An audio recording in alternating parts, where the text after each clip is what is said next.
You probably can't see very much right now because I'm sitting here in the dark. And unfortunately, I think that too much of the world sits in the dark. And the Bible talks about the fact that light doesn't have anything to do with darkness, and that eventually God will overcome the darkness. But the thing about light and darkness is that when the lights come on, go ahead. I changed. I'm sorry. For those of you watching, I had told her I was going to say something, and quite honestly, I forgot what I told her I was going to say. But thank you, Gloria. There's a difference between choosing between light and darkness, and choosing or having friends who are not saved. If we as Christians don't know people who aren't saved, then we have no opportunity for the kingdom of God to grow. The patriarch of the Robinson clan, I saw a meme this morning and I can't find it again. But he said, two of the greatest lies that have ever been told. The first one is that if I don't agree with you in every little thing, then I don't agree with you at all. And that's just not true. God has created this wonderful tapestry of people.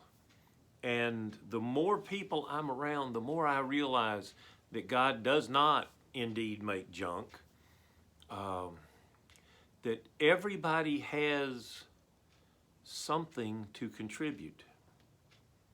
One of my blogs today says you can learn something from everyone if you're willing to be humble enough to learn the lesson. And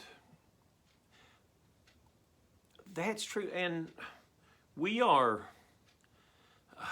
balkanizing our country, and I don't like that.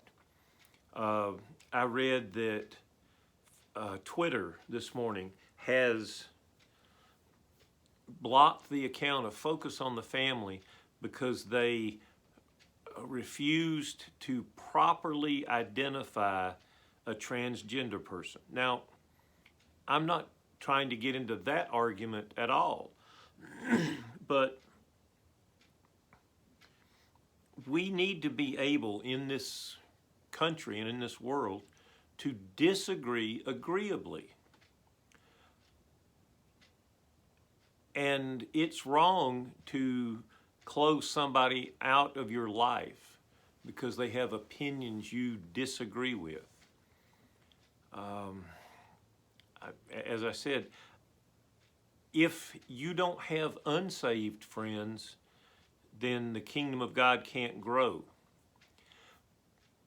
But you have got to be careful. I remember growing up. Now, I apologize to anyone who is offended by this because it's just true, and I'm sorry if it offends you because it's true. I grew up in a little town just south of the Atlanta airport called Fairburn in the late 60s, early 70s as I was maturing. And I went to the First Baptist Church of Fairburn, Georgia. And we didn't have much to do at all with those Methodists because they were different and they did weird things. And to tell you the truth, I don't even know what the weird things they did were, but we didn't have much to do with them. And it's getting to the point where we don't associate as Methodists with other people, and I'm talking about other Christians. And we've got to do that because this is not a case of light and dark. This is a case of how high do you want the lights to be? You know, there is a reason they put dimmer switches on light switches.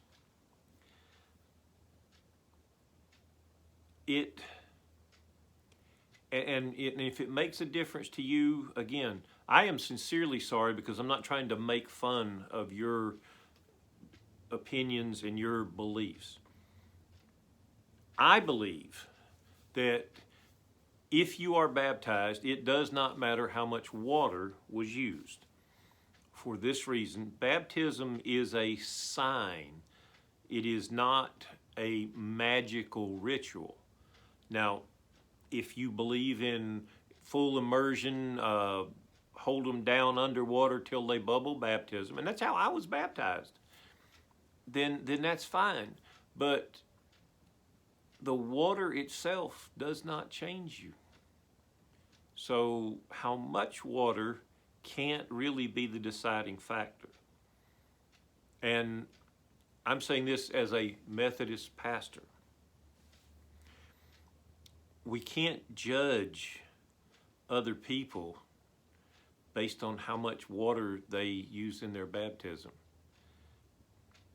That's wrong. We can't judge other people by how big a slice of bread they serve with their communion, or even if they use grape juice or wine or red grape juice or white grape juice. These are signs that point us in the direction of Christ. They are not in themselves magic. I fully believe and firmly believe that Jesus is present in communion. I don't believe he's on the table. So, but if part of what I'm saying is that we have got to be careful not to shut people out. There is a richness in the tapestry of our world that makes us all better people. I've said this before, and it disturbs me because I want to use social media as a means of engaging in a dialogue. I've tried. People won't do it. I want to know why you believe what you believe. A very wise man, and I do not remember who it was, said that I've never learned anything while I was talking. But if I listen to you, I might learn something new. And when I learn something new, I might make a new decision based on new information. I get a turning point devotion. I actually get quite a few devotions every morning. But Dr. David Jeremiah this morning, his devotion said that there are places all over the world where there are giant balls of string. And he goes on to describe how a lot of people are just making balls of string. When I make a ball of string, it's all about me. It's my ball of string, it's my string, it's my preference. And the turning point devotion this morning made the point that someday I'm going to leave that ball of string behind because I can't take it with me when I go. All of us are building balls of string. And the ultimate choice then is how we use it. If we choose to stay in the dark and hoard our string, we will leave it behind us unused when we go. We need to build with our string connections between each one of us. we have got to get back to a place where it's okay for me to disagree with you and us still be friends. I think I have said before, I have a dear friend up in the mountains of North Georgia who is someone who I don't agree with on about anything. I believe she's wrong about everything political since Eisenhower was a corporal. But she's a friend and I respect her. And if I'm going to do something, I call her and ask her because she'll give me an honest answer. And every time I'm back in that part of the world, I want to talk and share and break bread with my friend who I don't agree with. She makes me a better person. Folks, we cannot retreat into our caves and think that things are going to get better.